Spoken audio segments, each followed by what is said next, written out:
So this was me 5 years ago, and this is me now. And the kid you saw in the first picture had to go through an insane amount of life changes to get to where he was, which was me, and to get to where I am now. There's a lot of stages in life you have to go through to make changes and to pretty much get from that little fat kid I was that played video games all day to the buff ass kid I am now at a pretty young age who still plays video games all day. I love games, I love video games, probably just like you, the reason you clicked on the video. But with gaming a lot, it's a lot of indoors. You're sitting around, you don't do anything, you're literally a fucking bum pretty much. And your body, you don't do anything, there's no activity, bro. I would sit around and game all day. I ate like complete shit as a child or as a little kid, you wanna say. I wanna say it's my parents' fault, I kinda just did it as I did, and I would always just eat all the time. In middle school, I was bullied because I was fat. I didn't really care. I still don't really give a fuck about anyone's opinion. You really should not, and that's another key thing. Never give a fuck about anyone's opinion. But things changed a little bit. Around 13 years old, women, you know? I wanted to get pussy. Not even get pussy, I just wanted to be attractive and stop being so ugly. I had a great coach of the school that I was attending named Brent. He would let me go to the weight room in 8th grade. I was around these buff ass high schoolers, bro. These seniors, these guys were ripped. It really sparked something in my head around the people I was around. I was never around people that just looked like them. You know, they were good looking dudes, bro. They were buff, they knew what they were doing, and it was just a spark for my fat little tinky winky Teletubby built ass to go do something. So that high school weight room is where it all started. Look at the bags under my eyes, yo. That's how y'all know I still be playing the games all day. If you were paying attention to what I just said, you heard something very key. I was around people that I was never around before, and it sparked something into my head that made me want to change. So listen, I know I'm behind the green screen, but we're gonna go over rule number 1, environment. The people you're around and everything around you is one of the most important things in life. For example, if you're a drug addict, right? You're a nice, clean kid. You've never tried a drug in your life. But for some reason, randomly, you get placed in a house in your normal life, the everyday you were living, and your house now has 5 fucking crippling black tar heroin addicts. You're probably gonna pick up some of the bad traits that the heroin addicts have. You will, I know. I've never done heroin, my dad's not, you know, just don't do it. But not to get all Andrew Tate on you, but imagine you were in a house with 5 really rich people who had like all businesses, smart, waking up early, fucking buff, and you were just some fat little tinky winky built fuck like I was. You're gonna wanna be fucking rich, bro. You're gonna wanna make mad money, you're gonna wanna get up, you're gonna wanna be like them because you're around them. Change your environment, change the things in your room. If you got things in your room, throw them out. Bad food, get it out. Change everything and do everything you can to make the environment and the things around you suitable for you and easy to achieve your goals.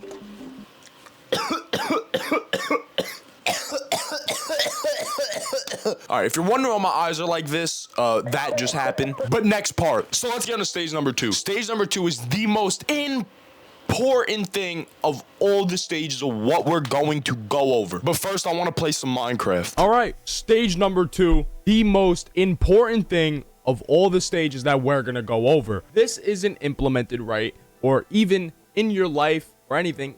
It does not matter whatsoever if you go to the gym, anything you do. A lot of people in life go through eating literally whatever they want, and I'm a victim to that. I mean, I ate whatever the fuck I want, and I mean, sometimes I still do. It's hard to eat clean, and especially when it's not around you. But changing up your diet and implementing the right clean foods, like all the ones on screen right here, will drastically change your life, and you need to do it. So once you go to the store, bro, get all the nice shit that you need for a great fucking diet, right? Clean foods like these goddamn cows in Minecraft, straight pure goddamn meat, bro, pure. You need that. No fucking McDonald's all the time. No processed shit. I mean, I ate Wingstop last night, but it was like my first meal in a week, so get off my dick. You understand? You gotta eat clean. Throw all the fucking garbage out in your house. Go and get the foods I just showed you and implement that. For the 3rd stage, which is the fun part, because it's gonna make you go from the fat little fuck you were to the skinny little fuck you were by being able to sit on your ass and play Minecraft or play whatever you want like I am right now. So once you get all the food, do this. Now that our little TED Talk about food is over, the third most important thing, your diet. Your diet is the most important thing about this whole entire process with the calorie deficit. It's how I managed to lose all my weight by still sitting my fat ass in a chair every day. In today's world, 90% of people don't even know what they're putting into their body and don't even know what they're consuming, how it makes them feel, how it makes them look, and what it does to you. I was one of them, consuming whatever I wanted. No matter if you're on TLC's 600-pound life, your body burns calories every day, no matter how big you are or small you are. I think it's called like base metabolic rate, could be, I don't know, something like that. But you lose calories by just doing anything. For example, I'm losing calories just doing this. And everyone's body has a base amount of calories for your maintenance weight, no matter if you're training or not, which means you could lose weight by just changing your diet. Like I said, which is what I did. Is it the best possible way to lose weight? One of them. Will your body look the best possible way after? No. Losing weight by just changing your diet is not the same as changing your diet and lifting at the same exact time, which is something I didn't do. I just changed my diet, which drastically caused me to lose weight in a pretty fast amount of time. I was eating around 2,000 calories a day to 1,500 calories a day. A very clean food, hitting my protein intake of about 150 grams of protein a day. It wasn't insane, it wasn't crazy, I was just a young kid.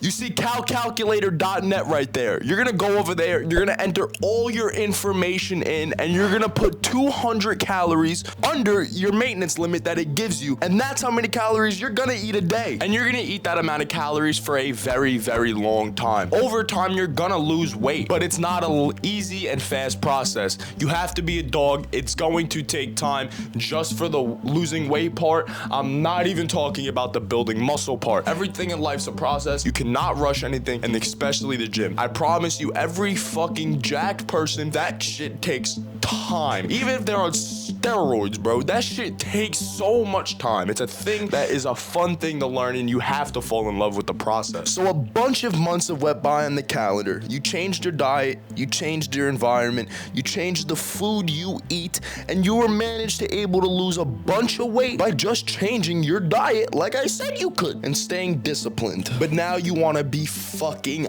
Aki, bro. Now you want to look like Arnold. You want to be big. It's time to do that. I know I'm moving on my room. I'm doing it on purpose. You're going to take the $20 that you were going to use on one of the substances you probably have an addiction for, like nicotine or anything else, and you're going to put it into a gym membership. And here, this is where the fun really begins. Different outfit. It's a different day. I was going to film it in the gym, but commercial gyms are overly packed at any time of the day when people are home for college for Christmas break, so I'm not doing that. Stage 4, we're on to it. It's my favorite stage. The most fulfilling stage, the most fun process. There's so much that comes with it. The gym is an amazing place. I mean, I've met women I've hung out with, I've met great friends, I've built great, it's an amazing place. It's so fun. So you lost a bunch of weight and you're over with that process, and it's time to get to the gym and you're very excited. So this is what you're gonna do. The calorie calculator app that you were familiar with, you're gonna go back to it. You remember your maintenance that you subtracted 200 from originally? You're gonna bump it up to 200 to 400, just a surplus. You're gonna be in a calorie surplus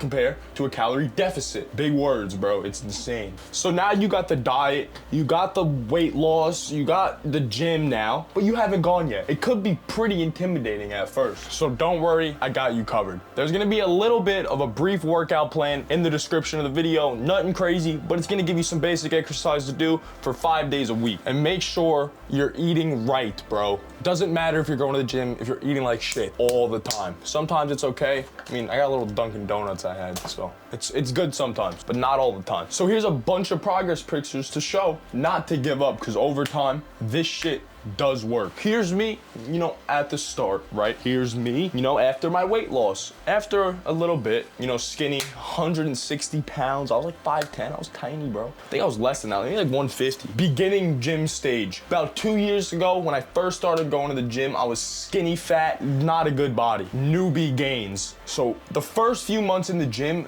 you are going to blow up. It is literally steroids. And especially if you're young, combining that shit with puberty, is genuinely like a fucking superpower. It feels like it. It's pretty cool. And this is me now. I could have made a lot more progress. I made a lot of mistakes across my journey with things I dealt with, issues on my own, and just a lot of other things. But I'm telling you all my information because you could avoid those mistakes and be 10 times bigger than what the fuck I am. With some good genetics. I mean, I do got some pretty good arms and I'm a pretty big kid. You gotta thank Pops for that. But you could do it.